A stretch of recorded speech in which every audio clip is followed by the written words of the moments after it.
What do you guys think about first ballot Hall of Fame?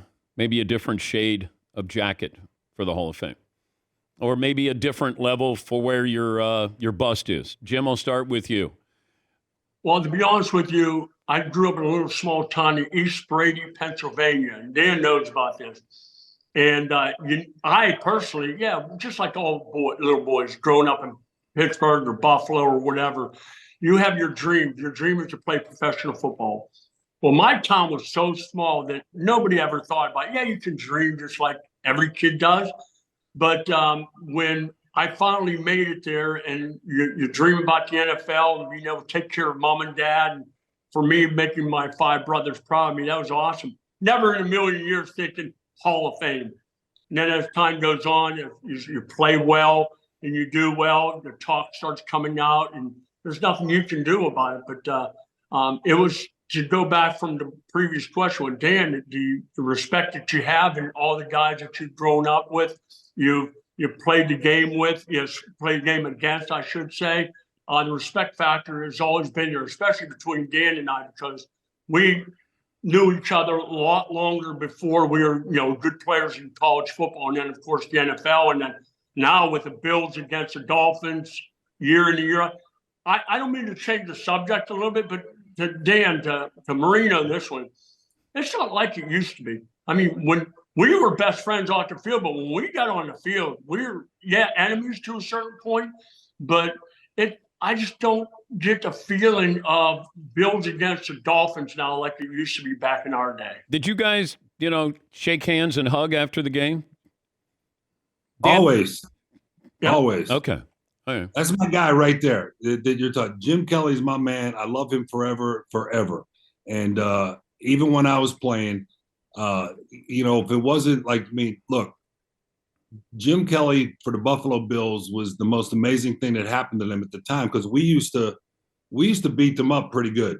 And then they got Bruce Smith, they got Cornelius Bennett, they got Darryl Talley, and then Jim Kelly. And they took over, and they were a great football team, and prevented us actually from going to Super Bowl a couple times, because I felt we were good enough to go, but we couldn't beat those guys. Yeah, that's funny you say it, because it's interesting, because people always come up to me. A lot of people say, "You know what? I used to not like you." I go, "What? You're a Dolphin fan?" They go, "How did you know?"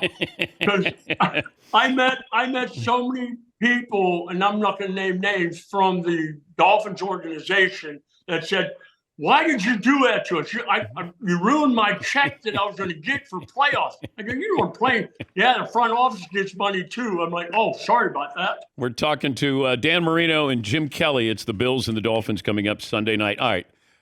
Kelly just tried to avoid the sack there with the question, Dan. Let me ask you, what about a different shade? What about a different shade of jacket if you're first ballot Hall of Famer? Dion's talked about everybody's getting in.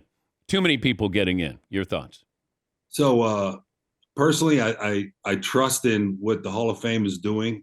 I think if you get a gold jacket, you deserve to wear a gold jacket, no matter what anybody else thinks or whatever that is. It's a top of the chain as far as football is concerned, and everything that goes with it. To me, there should not be any distinction between a gold jacket. Okay. That's fine. 10 years from now, or if you get in the first ballot, or if you get every vote, it doesn't. To me, it doesn't matter. It's awesome to get in and to be a part of that group. I have, like I said, about respect for Jim, respect for nothing but the greatest for all the Hall of Famers. No. Where are your jackets right now?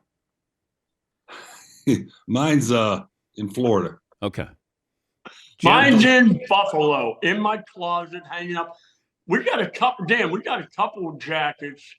Patrick, we got a couple jackets now, because I know at least I grew out of mine, and then I grew into it, and then I grew out of it again. So they got a couple. As a matter of fact, last year, they refitted us for new jackets. So we're going to be going on to the third jacket. But to make a long story short, what Dan was saying, I agree 100%. Gold jacket's a gold jacket.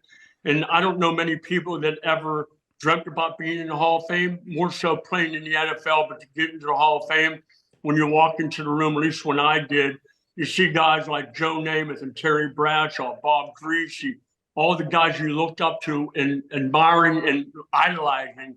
You see them in the room. Then you see Deacon Jones and guys like that. You're like, wow, I'm a part of this now. It's there's nothing like it ever, and I'm just thankful to God that I was able to do it and be a part of guys and be friends like with Dan, which I consider one of the greatest players to ever play the game, on and off the field.